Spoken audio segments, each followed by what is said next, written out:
तो आज की इस क्लास में कर रहे हैं हम मिसलिनियस एक्सरसाइज जो कि चैप्टर 1 पे बेस्ड है। इसका जो पहला क्वेश्चन है वो है कि decide among the following sets which are subsets of one and another. और ये कुछ सेट्स दे रखे हैं।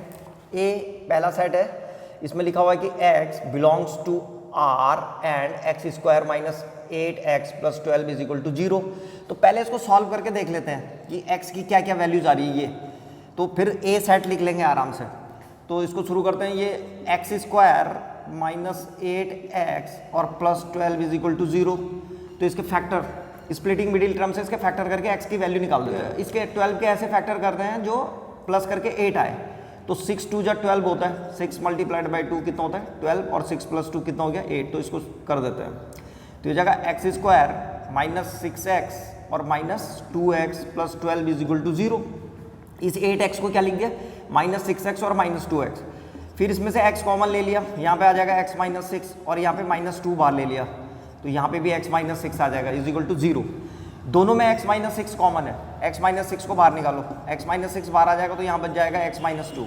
x माइनस 6 को बाहर लेंगे तो यहाँ पे x बचेगा और यहाँ से माइनस 2, तो x माइनस 2 बच गया इज इक्वल टू 0।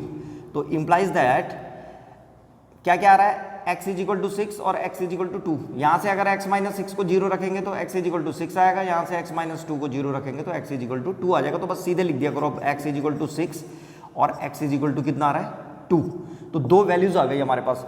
तो इसका मतलब ये जो सेट A है, इस वाले सेट A को, इस सेट A को क्या लिखा जा सकता है।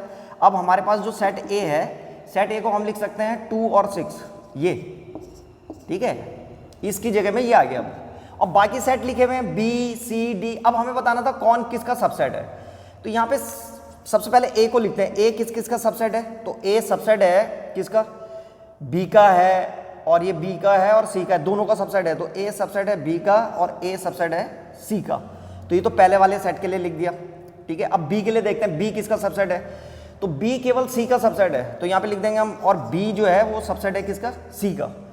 और D किसका सबसेट है, D इसका भी सबसेट है, इसका भी सबसेट है और इसका भी सबसेट है। D सबका सबसेट है, तो यहाँ पे लिख देंगे D सबसेट है A का, कॉमा D सबसेट है B का, कॉमा और D सबसेट है C का। तो बस ये इस क्वेश्चन का आंसर है। तो ये था क्वेश्चन नंबर फर्स्ट। अब है क्वेश्चन नंबर 2। क्वेश्चन नंबर 2 में लिखा हुआ है कि in each of the following determine whether the statement is true और false. If it is true prove it, if it is false give an example. तो अगर स्टेटमेंट ट्रू हुआ तो उसको प्रूव करके बताना है, और अगर फॉल्स हुआ तो एक एग्जाम्पल से बताना है उसको कि वो फॉल्स क्यों है। तो पहला क्वेश्चन है जो इसका सेकंड का फर्स्ट पार्ट, इसमें लिखा हुआ है कि x बिलोंग्स टू A, यानी कि x एलिमेंट है A का, एंड A एलिमेंट है B का, देन x एलिमेंट होगा B का। तो ये जो पहला वाला स्टेटमेंट है ये फॉल्स है, इसको लिखेंगे हम फॉल्स। अब क्यों है फॉल्स, एक एग्जाम्पल से समझने की कोशिश करते हैं। मान लो कि let A is equal to 2, ठीक है, A 2 है, और अब A एलिमेंट है B का, तो एक दूसरा सेट लिख रहे हैं B में जो B में मैंने लिख दिया 1 और यहाँ पे 2 को करली ब्रैकेट के अंदर बंद करके रखना है क्योंकि A सेट डाल दिया हमने। ये लिखा हुआ ना, यहाँ पे लिख देता हूँ मैं ऐसे करके, यहाँ पे लिखा मैंने 1 और यहाँ पे लिख दिया, यहाँ पे A लिख दिया, A को भी एलिमेंट बनाना है B का, 1 A और 3 ऐसे करके लिख दिया मैंने इसको, ठीक है। तो इसको B को हम ऐसे भी लिख सकते थे, 1 A की जगह में कौन है, A की जगह में 2 है, ऐसे करके करली ब्रैकेट के अंदर रखेंगे इसको, और यहाँ पे आ गया 3। तो ये B है, B को हम ऐसे भी लिख सकते हैं और ऐसे भी लिख सकते हैं। इसलिए लिखा होता कि A एलिमेंट है B का, तो मैंने लिख दिया यहाँ पे। और फिर लिखा हुआ इसने देन X एलिमेंट होगा B का। अब देखो यहाँ पे X कौन है हमारा, इस X की जगह में 2 है, हमने 2 को 2 से चेक कर रहे हैं उसको। तो तुम देख रहे होंगे क्या 2 एलिमेंट है किसका, यहाँ पे लिखेंगे हम बट 2 जो है वो एलिमेंट नहीं है किसका, B का। कौन है एलिमेंट, ये है, करली ब्रैकेट के अंदर ये है। एक सेट है जिसके अंदर 2 आ रखा है, वो है एलिमेंट किसका, B का। तो इस एग्जांपल की मदद से हमने उसको बता दिया है कि अगर 2 जो है A का एलिमेंट है और A जो है B का एलिमेंट है, तो जरूरी नहीं है कि 2 जो है B का भी एलिमेंट हो, ठीक है। तो ये हो गया सेकंड का सेकंड पार्ट है। इसमें लिखा हुआ है कि इफ A सबसेट है B का और B जो है वो एलिमेंट है C का, तो देन हमें ये बताना है कि A एलिमेंट होगा C का। तो ये भी फॉल्स है, फॉल्स, ये फॉल्स स्टेटमेंट है। अब क्यों है देखो, इसको एक एग्जांपल से समझते हैं। मान लो कि a इज इक्वल टू जो है 1 और 2 है ऐसे करके, और b इज इक्वल टू है 1 2 और 3, ठीक है। हमें a को b का सबसेट बनाना था, बन गया। अब b को एलिमेंट बनाओ c का, तो अब यहाँ पे सेट c लिख रहा हूँ मैं। तो जब मैं सेट c को लिखूंगा तो इसको ऐसे करके लिख लिया मैंने। मान लो सपोज करो कि ये है 4 5 और यहाँ पे अब b एलिमेंट है c का, तो b को भी लिख दिया ऐसे करके, और ये बंद कर दिया। अब अगर इस c को हम फिर से लिखे हैं तो c इज इक्वल टू क्या आएगा 4 5 और b को लिख देते हैं। b क्या है 1 2 3, तो यहाँ पे एक करली ब्रैकेट लगाएंगे और यहाँ पे लिखेंगे 1 2 और 3 ऐसे करके, और ब्रैकेट क्लोज, और यहाँ पे दूसरा ब्रैकेट क्लोज। तो c को ऐसे भी लिख सकते हैं। अब साफ साफ पता चल रहा है देखो कि a सबसेट है b का, बिल्कुल सही है। b एलिमेंट है c का, b एलिमेंट बिल्कुल c का b एलिमेंट है। लेकिन a जो है वो एलिमेंट नहीं है c का। ये तुम देख रहे होगे a में 1 2 आ रखा है, 1 2 और करली, यहाँ पे कहीं पे a है, a नहीं है ना, नहीं है, बिल्कुल साफ पता चल रहा है कि a एलिमेंट नहीं है c का। तो बस यहाँ पे हम लिख देंगे कि a subset of b and b element है c का, बट a एलिमेंट नहीं है किसका, c का। तो इस तरह से कर देंगे। अब करते हैं इसका थर्ड पार्ट। जो थर्ड पार्ट है उसमें लिखा हुआ है कि a सबसेट है b का एंड b सबसेट है c का, तो देन a सबसेट होगा c का। तो बिल्कुल ट्रू है। तो ये स्टेटमेंट है ट्रू। अब इसको प्रूव करेंगे। प्रूव करने के लिए हम क्या करेंगे, यहां से शुरू करते हैं। यहां पे लिखते हैं हम कि let x belongs to a। मान लो थोड़ी देर के लिए कि x a का एलिमेंट है। यहां पे लिखो if x belongs to a implies that x belongs to b। भाई अगर x a का एलिमेंट है तो 101% x जो है b का भी एलिमेंट होगा। क्यों? क्योंकि a सबसेट है b का। यहां पे लिख देते हैं a सबसेट है b का, इस वजह से हो गया ये। अच्छा, उसके बाद यहाँ पे लिखा हुआ है कि b सबसेट है c का, तो यहाँ पे लिखेंगे if x belongs to b। अगर x b को बिलोंग्स करता है तो implies that x belongs to c। क्यों है? क्योंकि b सबसेट है c का। यहाँ पे लिख देंगे b सबसेट है c का, ये रीजन है इसका। अब यहाँ देखो, ये इसको पहली इक्वेशन बना लेना, ये फर्स्ट है और ये सेकंड, ऐसे करके समझ लो तुम लोग कि x belongs to a implies that x belongs to b, और x belongs to b implies that x belongs to c। तो फर्स्ट और सेकंड से हम लिख सकते हैं from first and second, from first and second से क्या लिख सकते हैं हम कि x belongs to a implies that सीधे x बिलोंग्स टू c। और अगर ऐसा है कि x element of a implies that x element of c, तो ये तभी पॉसिबल है जब क्या होगा, a सबसेट होगा किसका, c का। तो यहां पे लिख देंगे हम a सबसेट है c का, देयरफॉर a सबसेट है c का। तो प्रूव हो गया ये। तो इस तरह से कर दो इसको। अब इसका जो फोर्थ पार्ट है, ये इसमें लिखा हुआ है कि a सबसेट नहीं है b का एंड b सबसेट नहीं है c का, देन a सबसेट नहीं है c का, ये कह रहा है ये। तो ये जो है स्टेटमेंट जो है फॉल्स है। यहाँ पे क्या लिखेंगे, फॉल्स। क्यों है देखो, मान लो a इज इक्वल भी ले लो और b इज इक्वल टू ले लिया मैंने, b इज इक्वल टू ले लो b c d, b c d ये ले लिया, और c को ले लिया मैंने, c is equal to a b d और e ये ले लिया। अब देखो इसमें क्या हो रहा है, इसमें साफ साफ पता चल रहा है क्लियरली a सबसेट नहीं है b का, ये तुम देख रहे होगे a b का सबसेट नहीं है, एंड b सबसेट नहीं है c का, b जो है c का भी सबसेट नहीं है, b के सारे एलिमेंट c में नहीं है। कौन सा नहीं है इसमें, तुम देख रहे होगे c नहीं है इसमें, ठीक है। तो और लेकिन a जो है a सबसेट है c का, यहाँ तुम्हें देख रहे होंगे a जो है किसका सबसेट है c का, बट a सबसेट है किसका, c का। तो इसलिए जो है ये फॉल्स हो गया। तो ये हमने प्रूव करके बता दिया एक एग्जांपल से कि भैया ये जो है गलत है। अब है क्वेश्चन नंबर 2 का फिफ्थ पार्ट। इसमें लिखा हुआ है कि if x belongs to a and a subset नहीं है b का, then x belongs to b। तो ये बताना था हमको कि ये ट्रू है फॉल्स है। तो ये स्टेटमेंट देखते ही पता चल जाता है फॉल्स है। अब फॉल्स क्यों है देखो, इसका मतलब है कि x जो है a का एलिमेंट है और a सबसेट नहीं है b का, इसका मतलब होता है कि a के जो एलिमेंट है वो b में नहीं है। और ये लिख रहा है फिर से कि x बिलोंग्स टू b, तो कैसे हो सकता है ये, जब a b का सबसेट ही नहीं है तो x उसमें हो ही नहीं सकता। तो इसको एक एग्जांपल से समझ लेते हैं। मान लो a इज इक्वल टू 1 और 2 है और b is equal to, suppose करो b इज इक्वल टू जो है 2 3 4 है, 2 3 4। तो यहाँ पे तुम देखते होंगे साफ साफ पता चल रहा है कि वन एलिमेंट है किसका, ए का, वन एलिमेंट है ए का, और ए सबसेट नहीं है बी का। ए सबसेट बी का इसलिए नहीं है क्योंकि ए के सारे एलिमेंट इसमें नहीं है, तुम देख रहे होंगे वन नहीं है इसमें। तो वो कह रहा था कि देन एक्स एलिमेंट है ए के, तो यहाँ पे तुम देख रहे होंगे वन जो है एलिमेंट नहीं है किसका, बी का। तो यहाँ पे हम लिख देंगे क्लियरली वन एलिमेंट नहीं है किसका, बी का। तो देयरफॉर इसीलिए जो है ये स्टेटमेंट कैसे हो गया, फॉल्स। तो फॉल्स स्टेटमेंट था। अब है सेकंड का 6th पार्ट, इसमें लिखा हुआ है कि इफ ए सबसेट है बी का एंड एक्स एलिमेंट नहीं है बी का, देन एक्स एलिमेंट नहीं होगा ए का। तो ये बिल्कुल ट्रू है। तो ये जो स्टेटमेंट है ये ट्रू है। अब क्यों है ये ट्रू, देखो वो कह रहा है कि ए सबसेट है बी का, इसका मतलब ए के सारे एलिमेंट बी में है, और इसका मतलब कंफर्म हो गया है कि अगर एक्स बी का एलिमेंट नहीं हुआ तो वो 101% ए का एलिमेंट भी नहीं होगा। जो एलिमेंट बी में नहीं होगा वो जो है ए में नहीं हो सकता, ठीक है। तो ये इसलिए जो है ट्रू हो गया। मान लो a is equal to A और b है, और b is equal to A B और c है।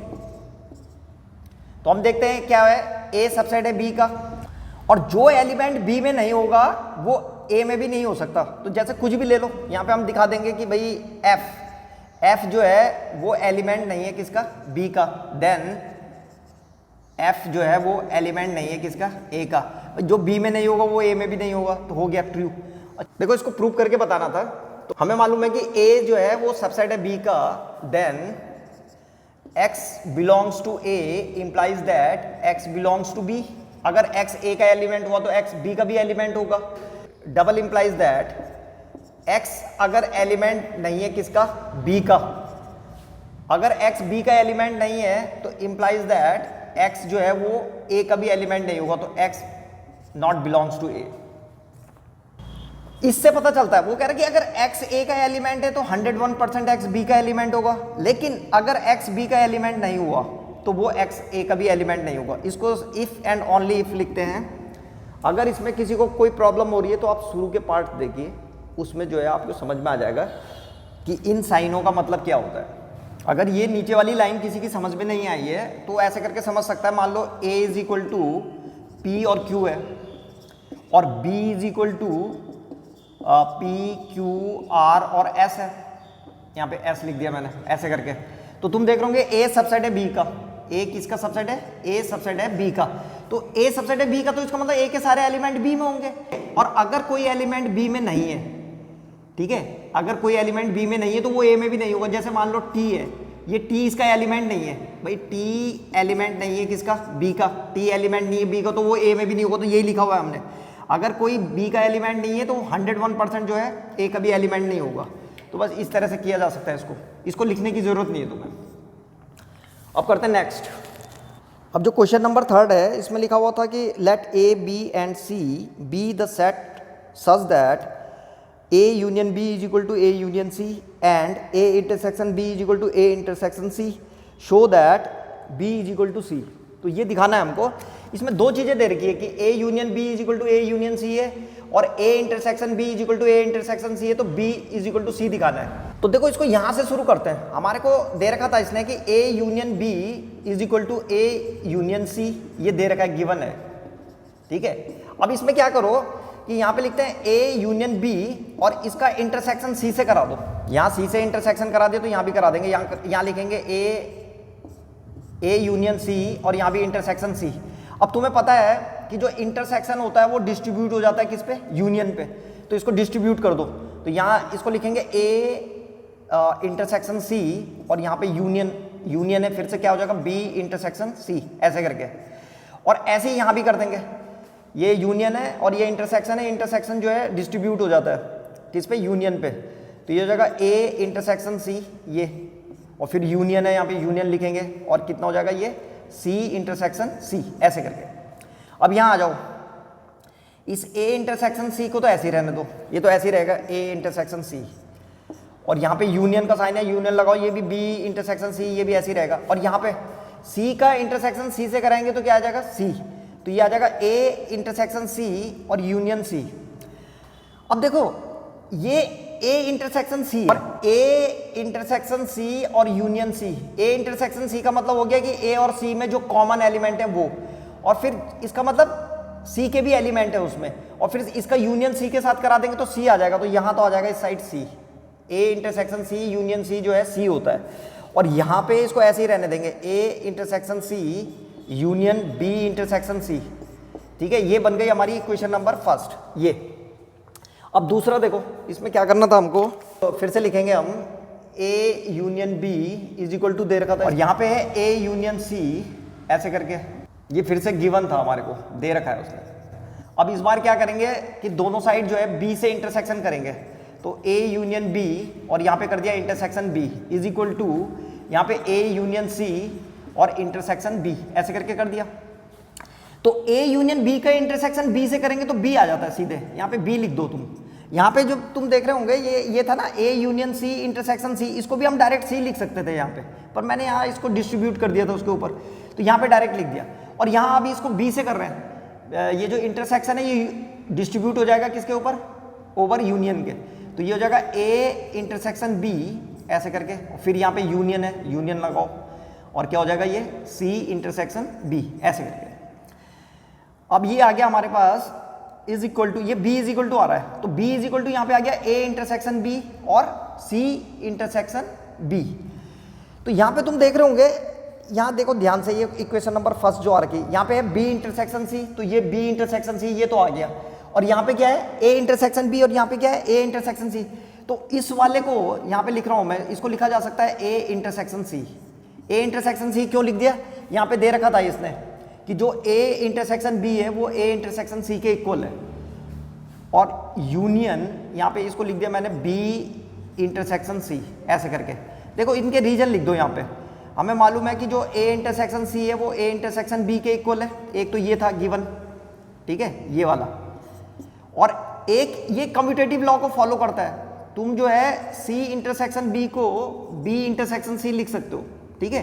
तो ये दो चेंजेस किए हैं हमने यहाँ पे, तो ये बन गई हमारे पास क्या, कौन सी इक्वेशन है, ये दूसरी।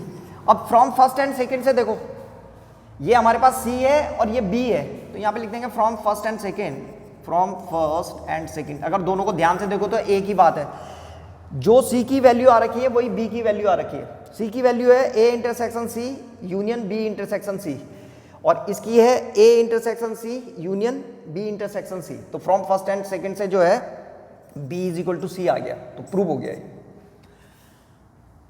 तो ये था क्वेश्चन नंबर थर्ड। अब कर रहे हैं क्वेश्चन नंबर फोर्थ, और क्वेश्चन नंबर फोर्थ में लिखा हुआ है कि so that the following 4 conditions are equivalent.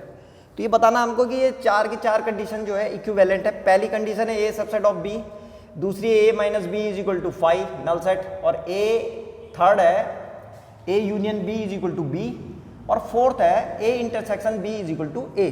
तो हमें बताना है कि चारों सेम ही है। तो इसका सबसे बढ़िया तरीका ये है कि हम इसको एग्जाम्पल की मदद से बताते हैं। मान लो कि A is equal to A, मान लो A is equal to A और B है, और B सेट ऐसा लो कि जो A का सबसेट, A जो है उसका सबसेट बन जाए। तो B को ले लेते हैं A, B, C, ये ले लिया। तो यहाँ पे तुम देख रहे हो पहली स्थिति बिल्कुल क्लियर हो गई है, A जो है सबसेट है B का। तो इफ A सबसेट है B का, तो A माइनस बी का मतलब क्या हो गया, A माइनस बी, ये दूसरी कंडीशन आ रही है। A माइनस बी का मतलब हो गया कि A के ऐसे एलिमेंट जो B में नहीं होने चाहिए। तो A के ऐसे एलिमेंट जो B में नहीं होने चाहिए, तो तुम देख रहे होंगे A के ऐसे एलिमेंट जो B में नहीं होने चाहिए, तो A तो पूरा का पूरा B में होता है क्योंकि वो उसका सबसेट है, इसलिए क्या आएगा नल सेट। तो तुम देख रहे होंगे A minus B is equal to क्या आ जाएगा 5, नल सेट आ गया। साफ साफ पता चल रहा है A minus B is equal to 5। Proof करके बता दो उसको, यहाँ पे लिख देना A की जगह में क्या लिखेंगे A B ऐसे करके, और माइनस B की जगह में लिख देना A, B, C, और इसको दिखा देना कि भैया ये जो है कुछ भी नहीं आ रहा है, नल सेट आ रहा है। तो दूसरा हो गया। थर्ड वाले में A यूनियन B निकाल के बता दो उसको, भाई A यूनियन B क्या होगा, ये थर्ड वाला है, A यूनियन B क्या होगा। A के एलिमेंट है A, B, और यूनियन यहाँ पे लिख दो A, B, C, A, B, C। तो हम देखते हैं ये क्या आ जाएगा, यूनियन में आ जाएगा A, B, C। तो ये A, B, C क्या है, ये सेट B आ गया है, तो यहाँ पे लिख देंगे B, ये सेट B तो आ गया, तो आ गया, हो गया A यूनियन B, B के इक्वल हो गया। अब जो अगला वाला था फोर्थ वाला, ये फोर्थ वाले में था A इंटरसेक्शन B, तो निकालो A इंटरसेक्शन B निकालते हैं। तो A की जगह में आ जाएगा A B, और इंटरसेक्शन B की जगह में क्या आ जाएगा A B C ऐसे करके।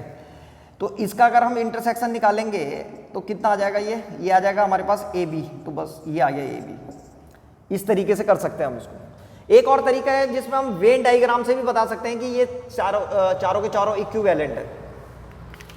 देखो एक तरीका और है वेन डायग्राम से भी बता सकते हैं हम। तो वेन डायग्राम में ए सबसेट बी का कैसे करके बनाते थे, ऐसे करके बनाएंगे ए और बी, और इसको ऐसे करके, ये पहला वेन डायग्राम है इसका, फर्स्ट वाले का। ए माइनस बी नल सेट कब आएगा, ए माइनस बी नल सेट तभी आ सकता है जब ए सबसेट हो बी का, क्योंकि ए के ऐसे एलिमेंट जो बी में नहीं होने चाहिए। तो ए तो पूरा का पूरा बी में है, आ रहा समझो, ए तो पूरा का पूरा बी में, तो हम बता सकते हैं भाई ये और ये सेम ही है। ये तभी पॉसिबल है जब ए सबसेट होगा बी का। ऐसे ही देखो ये A union B is equal to B आना चाहिए। ए यूनियन बी का मतलब ये पूरा हो गया, ये सारा का सारा ए यूनियन बी, जिसमें ए बी और बी बी हो, तो उसमें कौन आ रहा है, ये तुम देख रहे होंगे बी आ रहा है पूरा का पूरा। तो ए यूनियन बी जो है बी आ गया, ये भी तभी पॉसिबल है जब ए सबसेट होगा बी का। और ये जो फोर्थ वाला है जिसमें ए इंटरसेक्शन बी है, ए इंटरसेक्शन बी का मतलब जो दोनों में कॉमन है, तो दोनों में कॉमन कौन है, ए, ये अंदर वाला था ए वाला कॉमन है, तो बस ये तभी पॉसिबल है। ए तब कब आएगा, जब ये सी के अंदर हो, तो सबसेट होना चाहिए। तो ये सारे के सारे सेकंड, थर्ड और फोर्थ तभी पॉसिबल है जब ए जो है किसका सबसेट होगा, बी का। अब कर रहे हैं क्वेश्चन नंबर 5। क्वेश्चन नंबर 5 में लिखा हुआ है कि show that if A subset है बी देन सी माइनस बी सबसेट है सी माइनस ए का। तो ये दे रखा है हमको कि ए सबसेट है बी का, देन हमें ये प्रूव करना है कि सी माइनस बी सबसेट है किसका, सी माइनस ए का। तो यहां से स्टार्ट करते हैं इसको। यहां पे लिखते हैं कि let x belongs to c minus B. मान लो कि x जो है वो एलिमेंट है c माइनस बी का, तो implies that x belongs to c। अगर x c माइनस बी का एलिमेंट हुआ तो x एलिमेंट होगा c का, एंड x एलिमेंट नहीं होगा किसका, b का, b का एलिमेंट नहीं होगा। और इंप्लाइज दैट, इसको हम लिख सकते हैं कि x एलिमेंट है c का एंड x एलिमेंट नहीं है किसका, a का। क्यों नहीं है a का एलिमेंट, अगर x b का एलिमेंट नहीं होगा तो x a का भी एलिमेंट नहीं होगा, क्योंकि a सबसेट है b का। तो यहाँ पे इसके रीजन में लिख देंगे कि भाई a सबसेट है b का। इसका मतलब यही हुआ कि अगर कोई एलिमेंट b में नहीं है तो वो a में भी नहीं हो सकता। तो x अगर b में नहीं है तो वो x a में भी नहीं है, तो लिख दिया, ऐसे करके लिख दिया इसको। अब यहाँ पे लिखा जा सकता है इंप्लाइज दैट x एलिमेंट है c का, और इसका मतलब ये हुआ कि x जो है वो एलिमेंट है c माइनस a का। ऐसे करके लिख दिया इसको मैंने, ऐसे लिखा जा सकता है।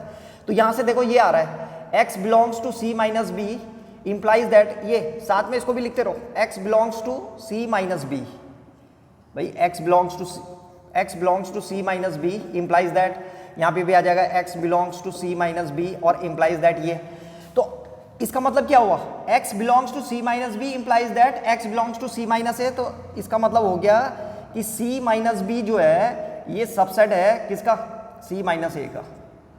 ऐसे करके लिख दिया इसको। ये इंप्लाइज करता है कि c माइनस बी जो है वो सबसेट है c माइनस ए का। क्यों, देखो अगर यहाँ पे मैं ऐसे लिखा हुआ होता कि x एलिमेंट है कोई दूसरा सेट ले लेते, p ले लेता हूँ, p x एलिमेंट है p का, इंप्लाइज दैट x एलिमेंट है q का। तो इसका मतलब क्या होता है, ये तभी पॉसिबल है जब p q का सबसेट हो। तो इसका मतलब ये किसका सबसेट है, इसका। तो लिख दिया c माइनस बी सबसेट है c माइनस ए का। यही प्रूव करना था हमें, हो गया प्रूव। अब कर रहे हैं क्वेश्चन नंबर 6। क्वेश्चन नंबर 6 में लिखा हुआ है कि so that for any sets a and b, a is equal to a intersection b union a minus b। ये प्रूव करना है हमको। तो देखो प्रूव करते हैं इसको लिखो यहाँ से LHS, left hand side LHS। तो LHS क्या है हमारे पास, a इंटरसेक्शन b और यूनियन a माइनस b। तो इसको a इंटरसेक्शन b और यहाँ पे यूनियन इस a माइनस b को लिखा जा सकता है a और intersection b complement of b। ये फॉर्मूला है हमारे पास, यहाँ पे लिख दो इसको, a minus b is equal to, ये फॉर्मूला हमारे पास a minus B is equal to a intersection complement of b। ये यूज कर रखा है हमने, ठीक है, इसको यूज किया है हमने। तो ये लिख दिया बस। अब जिसको ये मालूम होगा तो आराम से जो है सॉल्व हो जाएगा ये।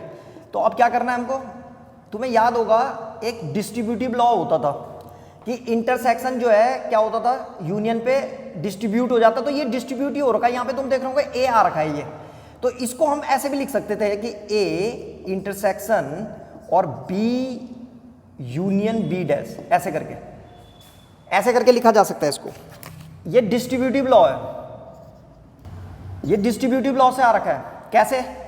अगर मैं इसको, तुम्हें याद होगा इंटरसेक्शन जो है यूनियन पे क्या हो जाता है, डिस्ट्रीब्यूट हो जाता है, तो इसको ऐसे लिख सकते हैं ए इंटरसेक्शन बी और यहाँ पे ब्रैकेट बंद और यहाँ पे यूनियन है, यूनियन लगाओ और ए इंटरसेक्शन बी डैश, ये इसको ऐसे लिखा जा सकता है। तो इसका मतलब इसको फिर ऐसे भी लिखा जा सकता है, तो ये दोनों सेम ही है, ये ऊपर वाला ये और ये, तो इसलिए इसको ऐसे लिख दिया, ठीक है। तो इसको हटा रहा हूं मैं। ये अगर यहां तक तुम्हारी समझ में आ गया हो तो अब कुछ खास नहीं है, यहां पे आ जाएगा ए इंटरसेक्शन और B union complement of B. तो B union complement of B जो है ये यूनिवर्सल सेट होता है, तो यहां पे मैं इसको यूनिवर्सल सेट लिख दिया, ये यूनिवर्सल सेट है, तो यहां पे लिख देंगे B union complement of B is equal to, ये यूनिवर्सल सेट होता है, यू है ये यूनिवर्सल सेट, थोड़ा जरा यू और यूनियन एक जैसे ही लगते हैं, तो ये यूनिवर्सल सेट हो गया। और यूनिवर्सल सेट के साथ किसी का भी इंटरसेक्शन कराते हैं तो वही आ जाता है, तो ए ही आ जाएगा यहाँ पे, तो यहाँ पे लिख देंगे ए इंटरसेक्शन यूनिवर्सल सेट, ये क्या आएगा, ए ही आएगा। तो ये रूल यूज हो रहे हैं बस, तो जिसको रूल मालूम होगा आराम से कर लेगा, तो ए आ गया, प्रूव कर दिया हमने, ये हो गया प्रूव्ड। ये 6th का दूसरा पार्ट है, इसमें प्रूव करना है कि A union B minus A is equal to A union B. तो देखो इसमें फिर से इसको ले लेते हैं RHS को, RHS ले लो इसमें, ए इंटरसेक्शन बी माइनस ए। तो सबसे पहले इस बी माइनस ए को कन्वर्ट कर देंगे, इसको लिख देंगे हम is equal to A union, इसको लिखा जा सकता है B intersection complement of A, ये फॉर्मूला है, इसको ध्यान रखना, B minus A is equal to B intersection और ए का कॉम्प्लीमेंट, ऐसे करके आ जाता है। ये अभी हमने इससे पहले भी यूज किया था। इक्वल टू, अब हमें मालूम है कि यूनियन जो है इंटरसेक्शन पे डिस्ट्रीब्यूट हो जाता है, डिस्ट्रीब्यूटिव लॉ लगा देंगे, तो ये जगह ए यूनियन बी ऐसे करके, और फिर से इंटरसेक्शन का साइन लगाएंगे और ए यूनियन ए डैश, तो ए यूनियन ए डैश आ गया ऐसे करके। तो ये तो ऐसे ही रहेगा ए यूनियन बी, और ये इंटरसेक्शन भी ऐसे ही रहेगा, और ए यूनियन ए डैश, ए का यूनियन अगर हम कॉम्प्लीमेंट ऑफ ए से करेंगे तो ये फिर से यूनिवर्सल सेट आ जाएगा, तो ये यूनिवर्सल सेट आ गया, ठीक है। इसको भी ध्यान रखना, ए किसी का भी कॉम्प्लीमेंट का यूनियन अगर उसके साथ होता है, किसी भी सेट का यूनियन अगर उसके कॉम्प्लीमेंट के साथ हो जाता है तो हमेशा जो है यूनिवर्सल सेट आता है, तो ये यूनिवर्सल सेट आ गया। और यूनिवर्सल सेट का इंटरसेक्शन किसी के साथ भी कराएंगे तो वही सेट आ जाता है, तो ये आ गया ए यूनियन बी, तो हो गया प्रूव्ड। तो यही प्रूव करना था हमको। तो अब कर रहे हैं क्वेश्चन नंबर 7 में लिखा हुआ है कि using the properties of sets so that, और ये दो चीजें प्रूव करनी है हमको, पहला है ए यूनियन और A intersection B is equal to A, और दूसरा है A intersection A union B is equal to A. तो ये दो प्रूव करना है हमको। तो सबसे पहले यहां से स्टार्ट करते हैं। इसका LHS left hand side, LHS में क्या है, A union A intersection B. हमें पता है कि यूनियन जो है इंटरसेक्शन पे डिस्ट्रीब्यूट हो जाता है, तो ये हो जाएगा ए यूनियन ए, ऐसे करके लिख देंगे इसको, और फिर उसके बाद बीच में क्या है इंटरसेक्शन, और यहाँ पे क्या आ जाएगा ए यूनियन बी, ऐसे करके लिख दिया इसको। ए यूनियन ए क्या होता है, ए यूनियन ए हो जाता है, और इंटरसेक्शन यहाँ पे क्या आ गया हमारे पास, ए यूनियन बी। भाई अब इसका इंटरसेक्शन निकालना है, ए यूनियन बी का मतलब हो गया इसमें ए और बी दोनों के एलिमेंट है, और ये ए है, तो ए का इंटरसेक्शन जब ए यूनियन बी से कराते हैं तो कितना आ जाता है, ए आ गया। तो पहला वाला तो हो गया प्रूफ। अब सेकंड, दूसरा देखो, इसमें क्या करेंगे, इसमें भी फिर से LHS ले लो left hand side. Left hand side में क्या आ जाएगा, A intersection A union B.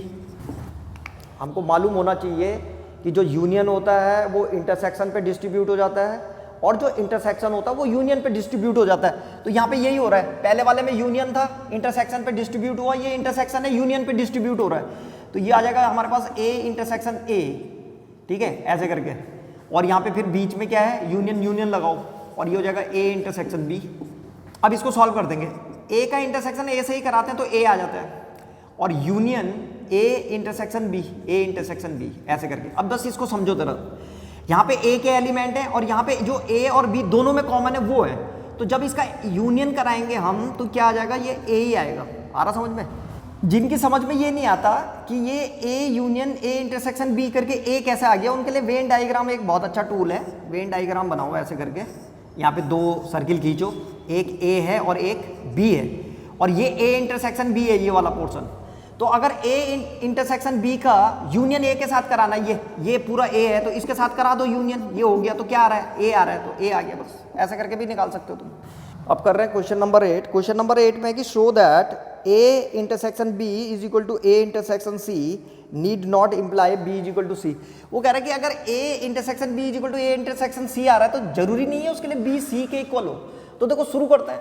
इसमें क्या करोगे, इसको एक एग्जाम्पल की मदद से समझाते हैं। तो मान लो a is equal to P Q R ले लेते हैं, a is equal to P Q R है, और b इज इक्वल टू ले लिया मैंने Q R S, b is equal to Q R S, ठीक है। और c इज इक्वल टू ले लिया क्यू आर टी ले लेते हैं, क्यू आर टी। तो ये ए बी सी आ गया हमारे पास। अब हम देखते हैं यहाँ पे सबसे पहले मैं निकाल रहा हूँ a इंटरसेक्शन b। तो a इंटरसेक्शन b, इन दोनों में कॉमन क्या है, तो q और r कॉमन थे, तो q r आ गया। तो यहाँ पे आ गया क्यू आर। और ए इंटरसेक्शन सी क्या है, ए इंटरसेक्शन सी भी निकालो। तो हम देखते हैं यहाँ पे ए इंटरसेक्शन सी, यहाँ भी क्यू आर है और यहाँ पे भी क्यू आर है, तो ये क्यू आर आ गया यहाँ पे भी। तो ये यहाँ पे साफ साफ पता है, यहाँ पे लिखेंगे हम कि A intersection B is equal to A intersection C, but b is not equal to C. इसने कह रखा है कि ऐसे में b c के इक्वल होना चाहिए, पर हमने बता दिया कि b जो है वो c के इक्वल नहीं है। But b is not equal to c, ये तुम देख रहे होंगे b जो है c के इक्वल नहीं है। तो बस ये दिखा दिया हमने। ये वो कह रहा था कि so that a intersection b is equal to a intersection c need not imply b is equal to c। तो हो गया ये। तो ये था क्वेश्चन नंबर 8। अब कर रहे हैं क्वेश्चन नंबर 9। क्वेश्चन नंबर 9 में है कि let a and b be sets if a intersection x is equal to b intersection x is equal to null set and a union x is equal to b union x for some set x, show that a is equal to b। तो इसमें हमको ये दे रखा है इसने कि a intersection x is equal to b intersection x is equal to null set और a union x is equal to b union x। तो हमें दिखाना है कि a जो है b के इक्वल है। तो देखो इसको यहां से शुरू करते हैं। यहाँ पे हम लिखेंगे कि a union x is equal to b union x given है, ये दे रखा है हमको। यहाँ पे ब्रैकेट भी लगा दो, ठीक है। अब हम क्या कर रहे हैं, दोनों साइड जो है मैं a से इंटरसेक्शन करा रहा हूँ। a intersection a union x भी करा दिया और इज इक्वल टू यहाँ भी a intersection b union x करा दिया। अब देखो इससे क्या फायदा होगा हमको, इसको हमें मालूम है इंटरसेक्शन यूनियन पे डिस्ट्रीब्यूट हो जाता है। तो इसका देखो इसको डिस्ट्रीब्यूट करने की जरूरत नहीं है, तुम्हें मालूम होना चाहिए। अगर हम a का इंटरसेक्शन a यूनियन x से करें तो क्या आएगा। तो यहाँ पे a भी आ रखा है ना, तो ये आ जाएगा हमारे पास a ही आ जाएगा। a का इंटरसेक्शन अगर a यूनियन x से करेंगे तो सीधे a आ जाता है। तो यहाँ पे लिखो तुम a इज इक्वल टू क्या आ गया, ये जो इंटरसेक्शन होता है ये डिस्ट्रीब्यूट हो जाता है यूनियन पे, तो ये इसको लिखेंगे a इंटरसेक्शन b और यहाँ पे आ जाएगा a यूनियन, पहले यूनियन लिखेंगे यूनियन और यहाँ पे आ जाएगा a इंटरसेक्शन x, ऐसे करके। अब a इज इक्वल टू यहाँ पे आएगा a इंटरसेक्शन b और यूनियन, ये हमें a इंटरसेक्शन x उसने दे रखा नल सेट है, तो यहाँ पे लिख देंगे नल सेट। यहाँ पे लिख देंगे कि भैया ये गिवन है a intersection x is equal to null set, ये गिवन था। अब किसी का भी यूनियन अगर नल सेट से करते हैं हम तो क्या आ जाता है, यही आ जाएगा। तो यहाँ पे लिख देंगे a इज इक्वल टू, यहाँ पे आ जाएगा a इंटरसेक्शन b, ऐसे करके आ गया ये। a अगर a इंटरसेक्शन b के इक्वल आ रहा है तो ये तभी पॉसिबल है जब a सबसेट होगा किसका, b का। भाई अभी मैंने कहा था ना वेन डायग्राम से समझ सकते हैं हम चीज़ों को। यहाँ देखो जरा, यहाँ पे a है और ये b है और ये क्या है, ये a इंटरसेक्शन b है, a intersection b। a intersection b a के इक्वल कब होगा, इसका मतलब इसको ऐसे बनना चाहिए था डायग्राम को, यहाँ पे a को अंदर होना चाहिए था ऐसे करके और b। अब देखो बिल्कुल सही आ गया ये। यहाँ पे a इंटरसेक्शन b जो है ये पूरा का पूरा a आ जाएगा, तो ये तभी पॉसिबल है जब ये क्या होगा, सेट होगा ऐसे करके। तो साफ पता चल रहा है कि b a जो है b का क्या होना चाहिए, सबसेट होना चाहिए। तो लिख दिया, इससे हमको ये पता चल गया। तो ये पहली इक्वेशन आ गई हमारी, हमने प्रूव कर दिया कि a जो है b का सबसेट है। अब यहाँ पे दोबारा से लिखो कि अगेन, यहाँ पे हम क्या कर रहे हैं कि जैसे यहाँ पे किया था हमने पहले, यहाँ पे क्या किया था हमने, ये तो गिवन था a union x is equal to b union x। लिखो यहाँ पे a union x is equal to b union x। अब इसमें क्या करेंगे, इस बार इसके दोनों साइड, इस वाले में तो हमने a का इंटरसेक्शन करवाया था, अब b का इंटरसेक्शन करवा देते हैं। तो यहाँ पे b intersection A union X is equal to यहाँ पे भी बी इंटरसेक्शन और बी यूनियन एक्स। इस वाले को देखो जरा ध्यान से, अगर बी का इंटरसेक्शन बी यूनियन एक्स से करेंगे तो यहाँ पे तो आ जाएगा बी। आ रहा समझ में? ये B यूनियन X है, यानी कि इसमें B और X दोनों के एलिमेंट है, और इनका इंटरसेक्शन कराने किसके साथ? B के साथ। तो B के साथ कराएंगे तो B आ जाएगा, सीधी सी बात है। इसके लिए एक फॉर्मूला था कि A यूनियन B का इंटरसेक्शन अगर हम किससे करें? B से, तो B आ जाता है। बस ये लिख लेना, नहीं तो ये जो इंटरसेक्शन है ये यूनियन के ऊपर जो है क्या हो जाता है? डिस्ट्रीब्यूट हो जाता है। Intersection distribute over union. तो यहाँ पे आ जाएगा हमारे पास B इंटरसेक्शन A ऐसे करके, और यहां पे यूनियन लिखो, और यहां पे आ जाएगा क्या? B इंटरसेक्शन X ऐसे करके, B intersection X is equal to B ऐसे आ गया। ये फिर से B इंटरसेक्शन X, ये B इंटरसेक्शन X तो नल सेट आ जाएगा। तो यहां पे लिखेंगे B इंटरसेक्शन A, और यहां पे यूनियन इसका नल सेट के साथ इज इक्वल टू B आ रखा है। ये जो B इंटरसेक्शन X था ये क्या है? Is equal to null set था, ये गिवन था तो ये लिख दिया। अब इन दोनों को देखो, ये B इंटरसेक्शन A यूनियन 5, तो किसी नल सेट के साथ किसी का भी यूनियन करते हैं तो यही आ जाएगा, यही आ जाएगा। तो यहाँ पे लिखेंगे B intersection A is equal to कितना आ गया? B। अब देखो फिर से वही बात हो गई, B intersection A is equal to B। यहाँ पे तुमने देखा होगा, यहाँ पे क्या रखा था? यहाँ पे आ रखा था A intersection B, A is equal to A intersection B। यहाँ पे आ गया B is equal to B intersection A। ये तभी पॉसिबल है जब B क्या होना चाहिए? A का सबसेट। तो ये लिख देंगे हम, Therefore B जो है वो सबसेट है किसका? A का। तो ये दूसरी इक्वेशन बन गई। और तुम्हें याद होगा, अगर हमें दो सेटों को इक्वल करना है, दो सेट इक्वल कब होते हैं? अगर दो सेट A और B को इक्वल करना है हमें, तो हमें दिखाना पड़ेगा कि A B का सबसेट है और B A का सबसेट है। और यहाँ हमने यही करा, यहाँ हमने बता दिया कि A B का सबसेट है और यहाँ B A का सबसेट है। तो यहाँ पे लिख देंगे from first and second, from first and second. First और सेकंड से हमें क्या मिल रहा है? A is equal to B, दोनों ही एक दूसरे के सबसेट है, तो प्रूव हो गया। अगर इन क्वेश्चनों में किसी को प्रॉब्लम हो रही है तो समझ लेना कि उसने शुरू के जो क्लासेस हैं वो ढंग से अटेंड नहीं करी। इससे पहले के पार्टों में सेट से रिलेटेड जितने भी लॉ हैं उनको अच्छी तरीके से समझाया गया है। अगर इनमें से कुछ चीज़ें तुम्हारी समझ में नहीं आ रही तो इसका मतलब यही है कि पिछले पार्ट को जो है ढंग से नहीं देखा गया है। तो आप लोग उनको ढंग से देखिए, समझिए, फिर इनको करिए। अब कर रहे हैं क्वेश्चन नंबर 10। क्वेश्चन नंबर 10 में लिखा हुआ है कि find the set A, B and C such that A intersection B, B intersection C and A intersection C are non empty sets and A intersection B intersection C is equal to null set. ये दिखाना है हमको। A is equal to ले लेते हैं A B E, A, B, E। ऐसी B को ले लो, B इज इक्वल टू ले लो, B is equal to BC ले लिया, और C इज इक्वल टू ले लो C D E, C, D, E। तो तुम देख रहे होंगे, सबसे पहले हम निकालेंगे A intersection B। A intersection B क्या आ रहा है? तो A इंटरसेक्शन B आ रहा है B, ऐसे करके आ गया। A इंटरसेक्शन B क्या आ गया? B। ऐसे ही हम निकालेंगे B intersection C। B intersection C क्या आ रहा है? तो B और C में क्या कॉमन है? C, तो यहाँ पे आ जाएगा C। ये कर्ली ब्रैकेट के अंदर रखेंगे, सेट है ये। उसके बाद A इंटरसेक्शन C भी निकालो। A इंटरसेक्शन C क्या आ रहा है? तो A इंटरसेक्शन C, A और C में क्या कॉमन है? E, तो E आ गया। तो हमने देखा इसमें एक भी नल सेट नहीं है, सब आ रहा है कुछ ना कुछ।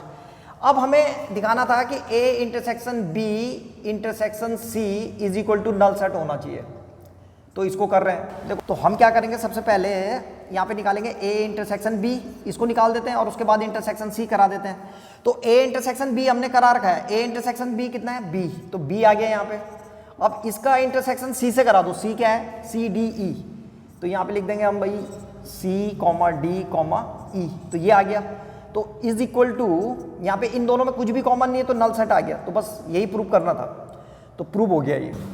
यहाँ पे लिख देंगे therefore A intersection B intersection C is equal to null set. तो ये था क्वेश्चन नंबर 10। मिसलिनियस में बहुत अच्छे क्वेश्चन होते हैं और इनको समझने के लिए हमको काफ़ी डीपली पढ़ना पड़ता है हर चीज़ को।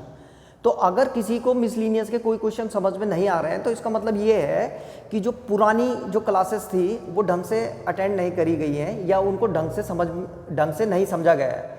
अगर तुम लोगों ने शुरू से जितनी भी क्लासेस हैं इसकी सेट की, अगर उनको ढंग से अटेंड किया होगा, ढंग से देखा होगा, तो मतलब ही नहीं कोई क्वेश्चन जो है तुम लोगों की समझ में ना आए। इसका रीज़न यही हो सकता है। फिर भी अगर किसी को प्रॉब्लम होती है तो आप लोग अपने क्वेश्चन पूछ सकते हैं कमेंट्स बॉक्स में। मैं पूरी कोशिश करूँगा आप लोगों की हेल्प करने की। धन्यवाद। Thank you for watching.